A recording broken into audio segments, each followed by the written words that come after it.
அத்தியாயம் 24.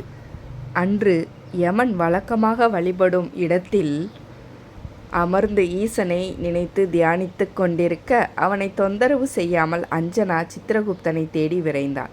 அதே இடம். அங்கு சித்திரகுப்தன் பிரம்மச்சுவடியின் மீது தலை கவிழ்ந்து ஏதோ யோசனையில் அமர்ந்திருக்க சித்திரகுப்தா என்று அஞ்சனாவின் குரல் அதை கலைத்தது.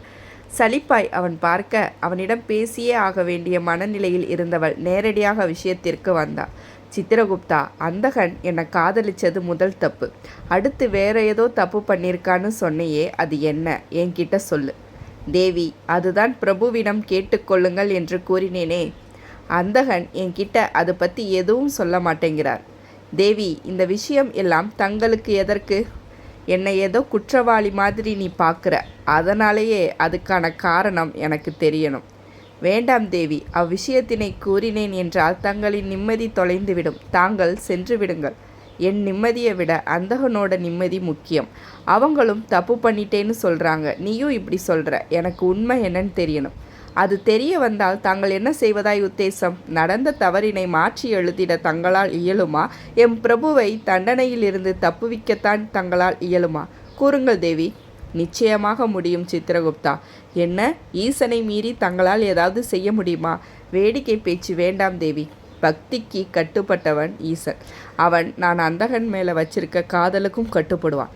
வினையே அந்த காதல்தான் தேவி. தாங்களோ அதையே காரணம் காட்டி ஈசன் தரும் தண்டனையிலிருந்து தப்பிக்கலாம் என்று கூறுகிறீர்கள். சிரித்து கொண்டான் அவன். உன் பிரபுவின் மீது நானும் என் மீது உன் பிரபுவும் வச்சிருக்க காதல் உனக்கு புரியாது. புரிஞ்சிருந்தா நீ அவருக்கு துணையாதான் இருந்திருப்பையே தவிர பிரிச்சிடலான்னு கங்கணம் கட்டிட்டு அலைஞ்சிருக்க மாட்டேன். உன்கிட்ட அதை பற்றின பேச்சு எதுக்கு? எனக்கு நீ இப்போவே நடந்தது என்னன்னு சொல்லணும் என்றதும் அவன், இவ்வளவு தூரம் தாங்கள் கேட்கையில் எனக்கென்ன வந்தது? சொல்கிறேன். என் பிரபு திருக்கடையூர் வந்தது தங்களின் உயிர் பறிக்கவே. ஆனால் தங்களை பார்த்த மறுகணம் காதல் கொண்டு கடமை மறந்து இங்கு வந்து விட்டார். வந்தவர் உங்களது கணக்கு இருக்கும் பக்கத்தினை பிரம்மச்சுவடியிலிருந்து அபகரித்து கொண்டார் எனும்போதே என்ன சொல்ற? அதிர்ச்சியின் உச்சத்தில் அவள் கேட்க, ஆம், இதைத்தான் நாங்கள் பெரும் பிழை என்று சொன்னோம். பேச்சினை கேட்க மறுத்துவிட்டார்.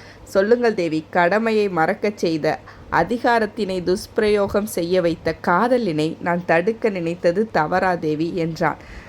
அவளின் அதிர்ச்சியினை தனக்கு சாதகமாக பயன்படுத்தி கொண்டு.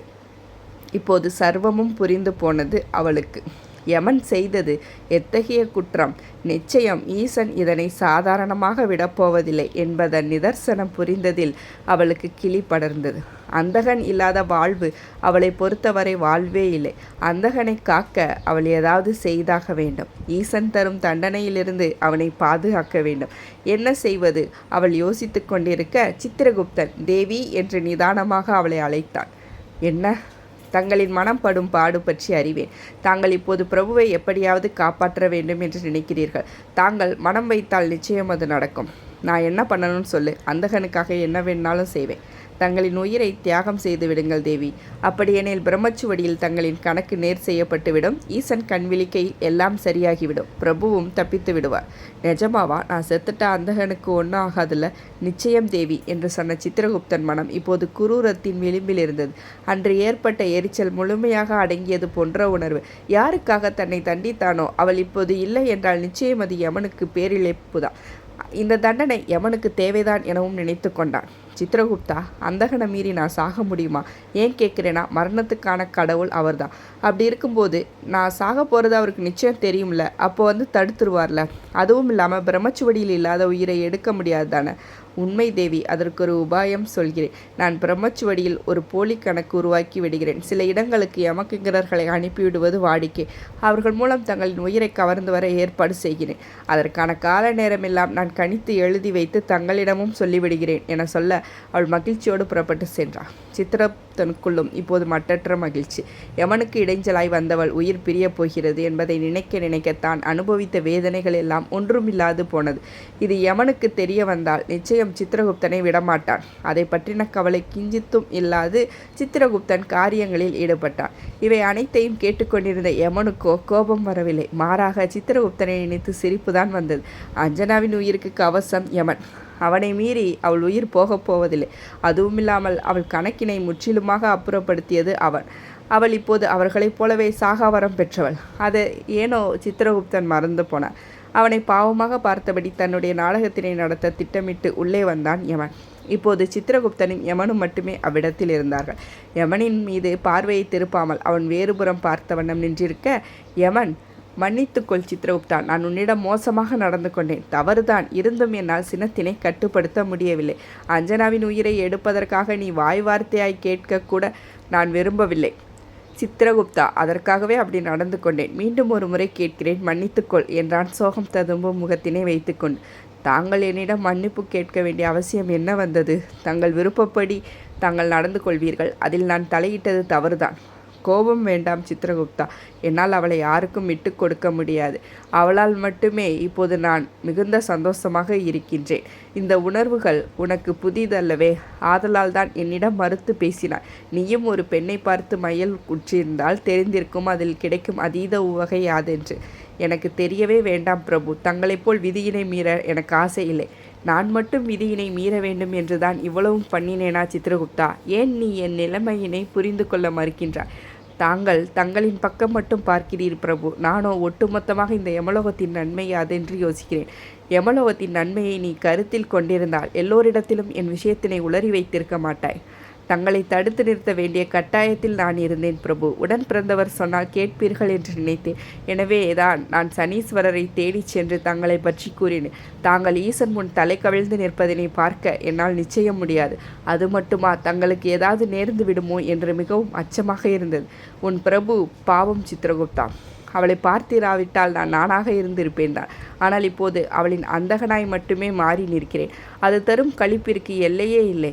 அவள் முன்னிலையில் அனைத்தும் எனக்கு மறந்து விடுகிறது. அதனால்தான் தாங்கள் கடமையை மறந்துவிட்டீர்கள். மெய், நான் மறுக்கவில்லையே சித்திரகுப்தா.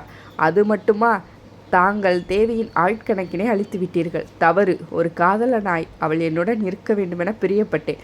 ஈசன் இவ்விளக்கத்தினை ஏற்றுக்கொள்ள மாட்டார். அன்று மார்க்கண்டேயனுக்காக தங்களை பஸ்மமாக்கியவர் இன்று தாங்கள் செய்த தவறுக்காக அதே தண்டனையை வழங்குவார். தங்களுக்கு நேரும் இந்த அனர்த்தத்தினை என்னால் காண இயலாது பிரபு. எனவேதான் ஈசனிடமே முறையிடலாம் என்று சென்றேன்.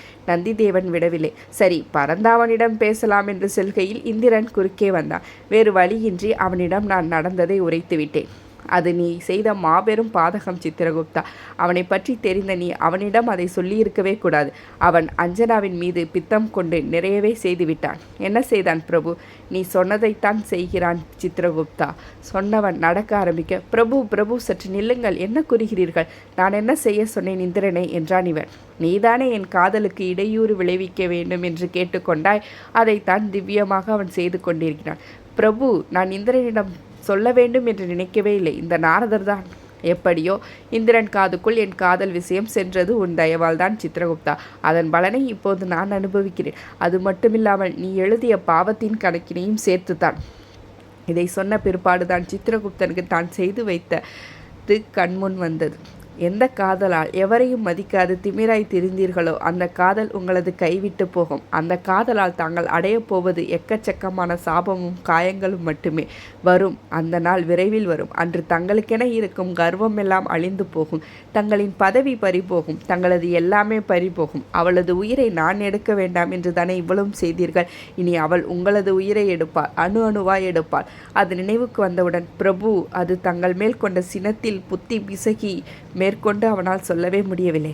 பரவாயில்லை சித்திரகுப்தா, நான் செய்தது தவறு தானே, அப்படித்தானே நினைக்கிறாய். அதனால் அதன் பலனை நான் அனுபவித்துக் கொள்கிறேன். ஆனால் அஞ்சனா, நீ வேறு விதமாக என்னை பழி வாங்கியிருக்கலாம் அல்லவா? நாங்கள் இருவரும் பிரிய வேண்டும் என்று எழுதி வைத்து விட்டாயே. இதை தடுக்கக்கூட வலுவில்லாதவனாய் நான் மாறிவிட்டேன். பிரபு, தாங்கள் மரணதேவன். தங்களுக்கு வலு இல்லை என்று ஏன் சொல்கிறீர்கள்? இந்த மரணதேவனுக்கு அவிர்வாகம் கிடைக்க விடாமல் அந்த இந்திரன் சதி செய்து விட்டான். இப்போது என்னால் எதிர்த்து நிற்க இயலாத ஒரு சூழ்நிலை. அவிர்வாகத்தினை தடுப்பது மன்னிக்க இயலாத குற்றம் பிரபு. ஆனாலும் தண்டிக்கப்பட வேண்டியவன் யமன் தான் இல்லையா சித்திரகுப்தா? ஆழ்ந்த குரலில் அவன் கேட்கும்போது சித்திரகுப்தனுக்கு யமன் மட்டுமா விதிமீறல் செய்தான் என்ற கேள்வி எழாமல் இல்லை. இதற்கெல்லாம் நான் தான் காரணமா பிரபு? கலக்கத்தோடு கேட்டவனை சிரிப்புடன் பார்த்தவன், ஈசன் இந்த முறை திருவிளையாடலுக்கு என்னை தேர்ந்தெடுத்து விட்டார் போல சித்திரகுப்தா. நீயும் அதில் ஒரு அங்கம், அவ்வளவே. நீ கலங்காதே, பார்த்து கொள்ளலாம் என்றிட, பிரபு என்னை மன்னித்து விடுங்கள் என்றான் மீண்டும். எதற்கு இந்த மன்னிப்பு? அது நான் தேவியின் மனதினை குழப்பிவிட்டேன். அவரது ஆயுளை முடித்து கொண்டால் மட்டுமே தாங்கள் பிழைப்பீர்கள் என்றதில் தேவி உயிர் தியாகம் செய்ய யமனால் மீட்கப்பட்ட உயிரை பறிக்க முடியும் என்று நீ நம்புகிறாயா? அவனை பேச விடாது குறுக்கே புகுந்தான் யமன். அப்படியெனில் அவளது உயிர் பிரியாது, ஆனால் பிரிவு நேரும். அவள் என்னை வதைப்பாள். நிச்சயம் நீ எழுதி வைத்தது போல் எல்லாம் நடக்கும். இம்முறை அவனது பேச்சில் ஜீவன் தொலைந்திருந்தது. பிரபு, நான் எழுதியதை நானே மாற்றி எழுதிவிடுகிறேன் பிரபு. தங்களது உண்மையான சந்தோஷம் எதுவென்று எனக்கு புரிந்து போனது. தங்களது விருப்பத்தினை மதியாதது என் பிழையே. அதை நானே சரி செய்து விடுகிறேன் பிரபு. மீண்டும் விதிமீறலா சித்திரகுப்தா? அதற்கென்ன தண்டனை என்று தெரியுமா? எதுவாயினும் தங்களுக்காக ஏற்றுக்கொள்ள சித்தமாக இருக்கின்றேன் பிரபு. சிவன் சித்தத்தினை மீறி எதுவும் நடக்காது சித்திரகுப்தா. சோர்ந்து போய் அவன் அமர்ந்துவிட இந்திரன் மீது அளவில்லாத சினம் துளிர்த்தது சித்திரகுப்தனுக்கு. ஆனால் இந்திரனோ தன் முன்னிருந்த அஞ்சனாவின் சித்திரத்தினை பார்த்தபடி, விடமாட்டேன் அஞ்சனா. அந்த யமனோடு உன்னை பார்க்க பார்க்க உள்ளம் கொதிக்கிறது. அதை குளிர வைக்க நீ என் காலடியில் கிடக்க வேண்டும். விரைவில் இதெல்லாம் நடக்கும் என பேசிக்கொண்டிருக்க, திருவோ அன்றைய தினத்தின் யாகத்தினை வளர்த்து அதில் யமனுக்கு மட்டும் அவிர்வாகம் தராமல் யாகத்தினை முடித்திருந்தான். அவன் மட்டுமா? அவன் அருகே பூஜை செய்து கொண்டிருந்த பலரும் அதையேதான் செய்து கொண்டிருந்தனர். காதலாசை யாரை விட்டது? அத்தியாயம் 25. அந்தகா வழக்கத்திற்கு மாறாக அதீத மையலோடு குலைந்து வெளிவந்தது அவளது குரல். அந்த குரலில் சர்வமும் மறந்தவனாய் அவன் அவள் அருகே நெருங்கி வந்தான். வழக்கமாய் அவளை மயக்க அவன் விழி இரண்டும் அன்றும் அப்பணியினை செவ்வனையே செய்ய அவள் இன்னும் குலைந்து போனாள். அழகி நீ தற்போது இந்த மையலின் வண்ணம் பூசி பேரழகியாய் காட்சி தருகிறாய். இதில் என் மனம் மயங்கி தடுமாறுகிறது. அஞ்சனா, உன் முன் மட்டுமே இந்த யமன் இப்படியெல்லாம் மாறிவிடுகிறான். இந்திரலோகத்து அழகியெல்லாம் யமனின் அழகியான உனக்கு நேர் கிடையாது. இவ்வொட்டுமொத்த அழகும் எனக்கே சொந்தமாய் இருப்பதில் அத்துணை கர்வம். அவனும் மோகத்தில் பேசி கொண்டிருக்க அவள் அவனை தழுவிக்கொண்டு ஆழ்ந்த அந்த கண்களை பார்த்து வைத்தாள். அந்த கண்கள் தான் அஞ்சனாவினை மேலும் மேலும் மயக்கி நிலைகுலைய வைக்கின்றது. ஒட்டுமொத்த காதலையும் கண்களால் காட்டுவதெல்லாம் அவனால் மட்டுமே முடியும். காலனுக்குள் இப்படி ஒரு காதலன் இருப்பது எல்லாம் ஆச்சரியம்தான். அவளது எண்ண ஓட்டத்தினை புரிந்தவன் போல், உன்னை போன்ற பெண்ணினை பார்க்கையில் காலனாய் மட்டும் எப்படி இருக்க இயலும் என்றான். அதனால தான் என்னை சாகடிக்க வந்துட்டு பாவம்னு விட்டுட்டு போயிட்டியா? அவளும் கேட்டுவிட, சத்தியமாக யமன் இந்த சமயத்தில் அவளின் இந்த கேள்வியை எதிர்பார்க்கவே இல்லை. அஞ்சனா, என்ன உளறுகிறாய்? நான் உளர்றேனா? எனக்கு எல்லாம் தெரியும். சித்திரகுப்தன் எல்லாத்தையும் என்கிட்ட சொல்லிட்டான். அவனது கண்கள் இப்போது வெகு சாதாரணமாக மாறிவிட அவளை விட்டு தள்ளி அமர்ந்தான். இருவருக்கும் இடையே மௌனம் மட்டும் அரங்கேறி கொண்டிருக்க அவள் அவனை ஒட்டி கொண்டு பின் பேசினாள். அந்தகா, எதுக்கு இப்படி பண்ண? என்னை சாகடிச்சிருக்க வேண்டியது தானே. இப்போ நீ கஷ்டப்பட போறேன்னு தெரிஞ்ச பின்னாடி என்னால் எப்படி நிம்மதியாக இருக்க முடியும்? எனக்கு என்ன கஷ்டம் அஞ்சுமா? உன் மீது காதல் வராது இருந்தால் நீ சொன்னது நிறைவேறியிருக்கும். ஆனால் வந்து தொலைத்து விட்டதே. பயந்து பயந்து நீ என்னை சிறைப்பிடித்து விட்ட போது அதை மீறி நான் என்ன செய்வதா? இப்போது தண்டனை உனக்கு தானே. அப்படியெனில் ஈசனோடு நீ சண்டை புரிவதாக சொன்னதெல்லாம் பொய்யோ? நான் உயிரோடு இருந்தால்தானே சண்டை போடுறதுக்கு. நான் சாக போகிறேன் யமா என அவள் மனதுக்குள் நினைத்து கொண்டு இல்லை என்பது போல் தலையை ஆட்டினாள்.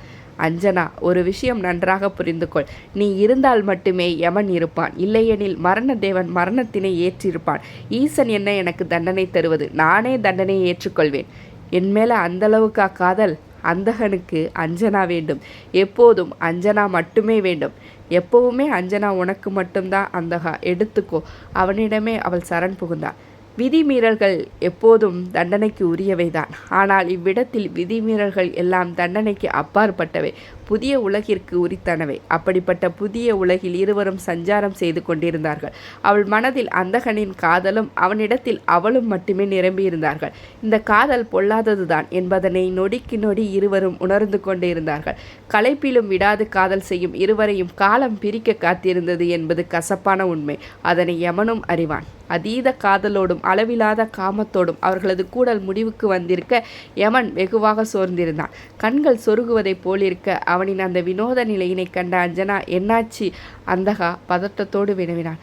இந்திரா அவிர்வாகம். திக்கி திணறி சொன்னவன் அவள் மீதே சாய்ந்திருந்தான். அங்கோ இந்திரன், இனி என்னை தடுக்க எவனாலும் முடியாது என இருமாப்புடன் அங்கிருந்து கிளம்பி யமலோகத்தின் வாயிலுக்கு வந்தான். அஞ்சனா என்று விழித்தவனின் குரலில் அத்தனை கர்வம், இருமாப்பு விரைவி கிடந்தது. மயக்கமுற்று கிடந்த யமனையே அதிர்ச்சியோடு தட்டி எழுப்பி கொண்டிருந்தவளுக்கு இந்த விழிப்பு திடுக்கிடலை உண்டு பண்ணியது. சித்திரகுப்தன் இந்திரனின் வருகை கண்டு அவனை தடுத்தான். இங்கே உனக்கு அனுமதி இல்லை இந்திரா. ஓஹோ, எனில் அந்த சுந்தரிக்கு மட்டும் உண்டோ? தேவி யமனின் பாதி, அவருக்கு பூர்ண அதிகாரம் உண்டு. அந்த தேவி இனி என் தேவி. தவறு செய்கிறாய் தேவேந்திரா. மரியாதையாக உன் இருப்பிடத்திற்கு விரைந்துவிடு, அதுவே உமக்கு நல்லது. நல்லது கெட்டது எதுவென எனக்கு தெரியும். வழிவிட்டு விலகினில் வீணாக வஜ்ராயுதத்திற்கு வேலை வைக்காது. எம் பிரபுவை வஞ்சமாக வீழ்த்தியதில் நீ ஒன்றும் வீரனில்லை இந்திரா. நான் வீரனாக இருக்க விரும்பவில்லை. அஞ்சனாவின் பிரியத்திற்குரியவனாக ஆசைப்படுகிறேன். தேவி யமனுக்கு உரித்தானவர். உன்னை ஏறெடுத்தும் பார்க்க மாட்டார். அவளுக்கு நானே பொருத்தமானவன். விலகிவிடு சித்திரகுப்தா. நான் உன் ஆசையையும் தான் நிறைவேற்ற செல்கிறேன். நீதானே யமனுக்கும் அவளுக்கும் பிரிவு நேர வேண்டும் என்று விரும்பினாய். அதைத்தான் நானும் தர விரும்புகிறேன். முடியாது. அவனை விடு சித்திரகுப்தா. அஞ்சனாவின் குரலில் சித்திரகுப்தன் விலகி நின்றான். அவளை கண்டதும் இந்திரன் தடம் மாறினான். அவளது அழகு அவனை அந்தளவுக்கு தொல்லை செய்தது. அஞ்சனா, என்ன இந்திரா, எதுக்கு இங்கே வந்த? என்னோடு உம்மை அழைத்து செல்ல. எதுக்கு? யமன் தோல்வியுற்று விட்டான். இனி அவன் அவ்வளவுதான். வா சுந்தரி, நாம் செல்லலாம் என்று அவள் கைப்பிடிக்க அவன் வர சட்டென்று நகர்ந்தவள் பரமேஸ்வரா என்று கத்தி அழைத்தாள். அதில் யமலோகம் மட்டுமில்லாது அங்கிருந்த அத்துணை லோகமும் ஆட்டங்கண்டது. இந்திரனும் ஆடிப்போய்விட்டான். காரணம், ஈசன் இருவருக்கும் இடையே நடுநாயகமாக நின்றிருந்தான். கண்களில் கனல் ஏறியிருந்ததை இந்திரன் அறிந்தவுடனே பணிகிறேன் சர்வேஸ்வரா என்று சரணடைந்தான். யமா, இப்போது ஈசனின் அழைப்பில் யமன் புத்துணர்வு வரப்பெற்றவனாய் அங்கு வந்தான். அவனும் ஈசனை பணிந்து நிற்க ஈசனின் கோபமுகம் நன்றாகவே வெளிப்பட்டது. சிவபெருமானே, யமன் உனக்கு யாம் இட்ட கட்டளை எதுவென்று நன்றாக தெரியுமா, தெரியாதா? அறிவேன் பிரபு. அறிந்தும் இப்படி ஒரு காரியம் செய்ய உனக்கு துணிச்சல் எங்கிருந்து வந்தது? அவளிடம் இருந்து என்பதைப் போல் அவள் புறம் பார்வையை திருப்பினான் யமன். ஓஹோ, மையல். மானுட பெண்ணின் மீது மையல் உருவது தவறென்று உனக்கு தெரியாதா? தலை குனிந்தான் யமன். தெரிந்தும் இப்படி ஒரு காரியம் செய்திருக்கிறாய். அப்படியெனில் ஈசன் என்ன செய்து விடுவான் என்ற மிதப்புதானே காரணம்? இல்லை பிரபு, அவள் மீது கொண்ட காதலை என்னால் மறக்க இயலவில்லை. அவளோடு இருக்க வேண்டும் என்ற பிரியத்தின் அடிப்படையில் நான் இவ்வாறு செய்துவிட்டேன். அது சரி, அவளது ஆயுட்காலத்தினை மாற்றி எழுதும் அதிகாரத்தினை உனக்கு யார் நல்கியது? ஈசனான நான் உனக்கு அளித்த பணி உயிர்களை கவர்ந்து வருவது தானே தவிர உயிரை காப்பது அல்ல. பிரம்மச்சுவடியிலிருந்து அவளது கணக்கினை அளித்தது மன்னிக்க முடியாத செயல். கடமையை மறந்த உனக்கு, விதியினை மீறிய உனக்கு, அதிகாரத்தினை தவறாக பயன்படுத்திய உனக்கு யாம் தரும் தண்டனை மரணம். சடுதியில் ஈசனின் நெற்றியில் நெற்றிக்கண் உதயமாகியது. அதிலிருந்து வந்த நெருப்பு பொறியில் யமன் சிக்கி அந்த இடத்திலேயே சாம்பலாகி போனான். அந்தகா! அனைத்தும் ஸ்தம்பிக்கும் வண்ணம் அலறினாள் அஞ்சனா. அவளால் நடந்ததை ஏற்றுக்கொள்ளவே இயலவில்லை. சாம்பலாகி போனவனைக் கண்டு அவள் நெஞ்சம் வெடித்து போனது. எந்த உயிருக்காக அவன் கடமையை மறந்தானோ அந்த உயிர் இப்போது அவளுக்கே பாரமானது. சித்திரகுப்தன் முகம் சடுதியில் மாறிப்போனது. பிரபு என்று கதறியவன் அஞ்சனாவை பார்த்தான், அதே குற்றம் சட்டும் பாவனையில். அதை கவனித்த அஞ்சனாவிற்கு நெஞ்சம் இரண்டாக பிளந்தது போல் வலித்தது. அந்தகா, இதுக்காகவா நீ என்னை காதலிச்ச? இதுக்கு தான் கல்யாணம் பண்ணியா? இப்படி நடந்திருக்க கூடாது, நடக்கக்கூடாது. என்னை விட்டு போக மாட்டேன்னு நீ வாக்கு கொடுத்தே அந்தகா. இப்போ போயிட்ட, இதுதான் சரியா? எழுந்திரு அந்தகா என்று சொன்னவளின் ஆத்திரம், சினம், ஆவேசம் என சகல விதமான உணர்வுகளும் சர்வேஸ்வரன் பக்கம் திரும்பியது. என்ன பண்ணி வச்சிருக்க ஈஸ்வரா? உன்கிட்ட இருந்து நான் இதை எதிர்பார்க்கவே இல்லை. எந்தவித விசாரணையும் இல்லாமல் நீ எப்படி இவனை இந்த மாதிரி பண்ணலாம்? அவன் என்னோட பாதி. அவனுக்கு இந்த தண்டனை தந்தது தப்பு. எனக்கு என்னோட அந்தகன் வேணும். அவனை எழுப்பி கொடு. அதிகாரமாய் கேட்டவளை பார்த்த ஈசன் முடியாது என திட்டவட்டமாக மறுத்தான். முடியாதா? அவன் உயிர் எனக்கு முக்கியம். அவன் விதியை மீறியிருக்கின்றான். அதற்கு தகுந்த தண்டனை வேண்டும். அவன் கடமையை மறந்தது ஏற்புடைய செயல் அல்ல அஞ்சனா. கடமையை யார் மறந்தது? யமன்தான். காதல் அவன் கண்ணை மறைத்திருந்தது. அப்படின்னா நீ மார்க்கண்டேயனுக்கு உயிரை திருப்பி தந்தையே, அப்போ உன் கண்ணை எது மறைச்சிருந்தது? பட்டென்று கேட்டவளை ஈசன் மெச்சுதலாக பார்க்க, தேவி, ஈசனிடம் இதென்ன பேச்சு? வேண்டாம் தேவி, ஒட்டுமொத்த தவறும் நம் பக்கம் இருக்கிறது. சித்திரகுப்தன் அவளிடம் வந்து பேச, சித்திரகுப்தா, தப்பு நம்ம பக்கம் இருக்கா? என்ன தப்பு இருக்கு நீ கண்ட? அந்தகன் உயிரை எடுக்கணும், உயிரை பாதுகாக்கக்கூடாது. அதுதானே அவனுக்கு கொடுத்த பணி. அப்படி பார்த்தா மார்க்கண்டேயனோட உயிரை எடுத்துட்டு தானே வரணும். எடுக்க வந்தவனை இதோ இங்கே நிற்கிற சிவன் என்ன பண்ணார்? அவள் கண்களில் கனல் ஏறியிருந்தது. ஈசன் என்ன செய்தான் என்றுதான் அங்கிருக்கும் அனைவருக்கும் தெரியுமே. ஆதலால் அவ்விடம் மௌனத்தின் பிடியில் இருந்தது. நான் கேட்டதுக்கு பதில் சொல்லு. அவள் பார்வை ஈசனை குற்றம் சாட்டியது. அவனது பக்திக்கான எனது அருள் அஞ்சனா. அந்த இடத்துலையும் கடமையை மீற மாட்டேன்னு சொன்ன அந்தகனை என்ன பண்ண? அப்பவும் சாம்பலாக்கிட்டதானே. ஆக உனக்கு தகுந்த மாதிரி அவன் அப்பப்போ மாறிக்கணும். இதெல்லாம் என்ன நியாயம்? விடாது அவள் நியாயம் கேட்க, இந்த மானிட பெண் அடுத்ததாக சத்தியவான் சாவித்திரியினை எடுத்துக்காட்டாக கூறப்போகிறார். அருகே இருந்த அக்கினியின் காதில் வாயு ஒப்பிக்க, சத்தியவானை அந்தகன் திருப்பி கொடுத்தான். அது எந்த கணக்கில் சேர்த்தி என்றால் அவளுமே பதிபக்தி கற்பின் பெருமையில் சேர்த்தி. அப்படின்னா எனக்கு இதெல்லாம் இல்லையா ஈஸ்வரா? எந்த பக்கம் போனாலும் விடமாட்டேன் என்பது போல் நின்றிருந்த அவளை, இங்கு பார் பெண்ணே என ஈசன் அழைக்க, பொறு நான் பேசி முடிச்சுக்கிறேன். அந்தகனால் சத்தியவான் உயிரை திருப்பி தர முடியும்னா உயிரையும் எடுக்காமல் இருக்க முடியும்ல. சாவித்திரியோட உண்மையான காதலுக்காக சத்தியவான் உயிரோட திரும்பி வந்தான். அந்தகனோட தூய்மையான காதலுக்காக நான் இப்போவும் உயிரோட இருக்கேன். இது தப்புனா நீ பண்ண எல்லாமே தப்பு. ஏன்? உனக்கு பூமியில் பிறந்த மானுட பெண் மேலே தானே காதல் வந்தது.